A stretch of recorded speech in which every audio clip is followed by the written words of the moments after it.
Alors Zoé, on est ravis de t'avoir avec nous. Tu étais déjà dans la première exposition Beautiful Woman of Art. Oui. Donc tu es de toute façon une habituée des salles d'expo. Oui, c'est vrai. Alors est-ce que tu peux te présenter un petit peu d'où est-ce que tu viens? Donc je m'appelle Zoé, en tout cas c'est mon pseudonyme. Je suis née en Guadeloupe, à Saint-Claude. Et puis donc j'ai fait mes études d'art plastique à New York, dans une école d'art. Et puis ensuite je suis revenue en Guadeloupe et j'ai naturellement travaillé dans une agence de conseil en communication. Et puis ensuite, il y a 12 ans ou 13 ans, je ne sais plus, j'ai complètement eu un burn-out et j'ai décidé de me consacrer en fait à mes deux passions, c'est-à-dire l'écriture et la peinture. Et voilà, et maintenant donc... donc c'est un événement un peu douloureux, on va dire, qui au final t'a amené à vivre tes rêves. Eh ben oui, c'est comme ça la vie en fait. C'est un enchaînement de choses qui nous poussent à aller dans telle direction ou telle direction. Et je dois dire que je regrette rien parce que vraiment j'ai une vie rêvée maintenant. Je suis trop contente de pouvoir m'exprimer. Ça fonctionne. Enfin, nous, je connais pas suffisamment tout ton parcours pour savoir si tu as toujours vendu autant de tableaux, mais en tout cas, nous à la galerie, on est ravis.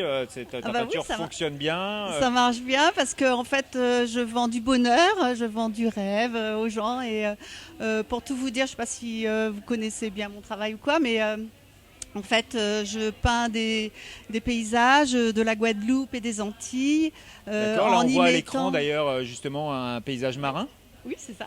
Et donc en fait, en y mettant tout le côté magique et fantastique qui j'allais dire qui sort de moi, ça n'a aucun sens, mais que je peins en fait, que j'aime montrer, voilà, dans les paysages. Super.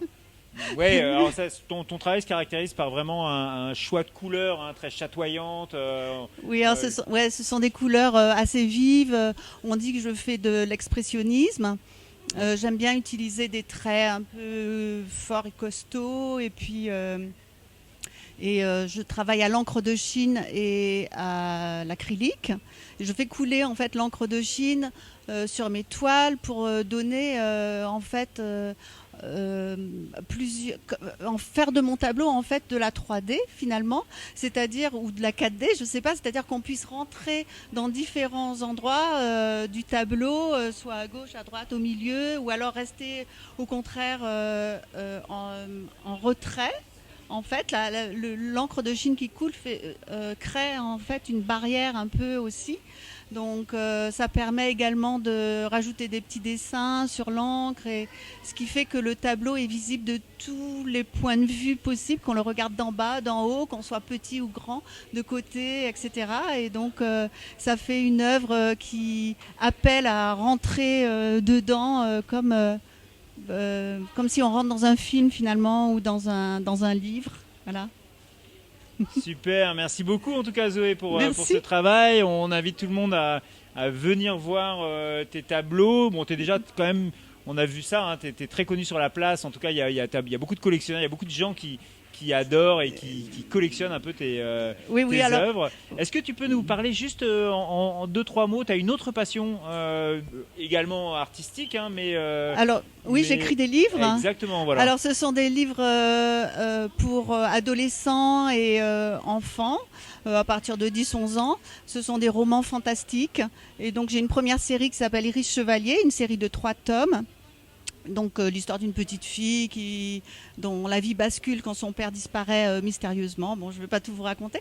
Et puis ensuite, le deuxième livre qui est sorti il y a pas très longtemps, il y a 1 an ou 2, avant le Covid en tout cas, qui s'appelle Pointe Noire, et celui-ci se passe en Guadeloupe. Enfin, l'histoire se passe en Guadeloupe à Pointe Noire justement, et c'est toute une histoire de soucougnan, de vampires, et puis de choses extraordinaires, de fées. Et il n'y a pas de licorne, mais voilà. Bon, et super. En tout cas, merci beaucoup à toi pour ta présentation, pour ton travail, pour avoir osé venir, parce que je crois que c'est pas l'exercice sur lequel tu te sens le plus à l'aise. Non, là ça y est, c'est parti, mais mon cœur bat la chamade. Là, c'est génial. En tout cas, bravo également pour cette performance. Merci.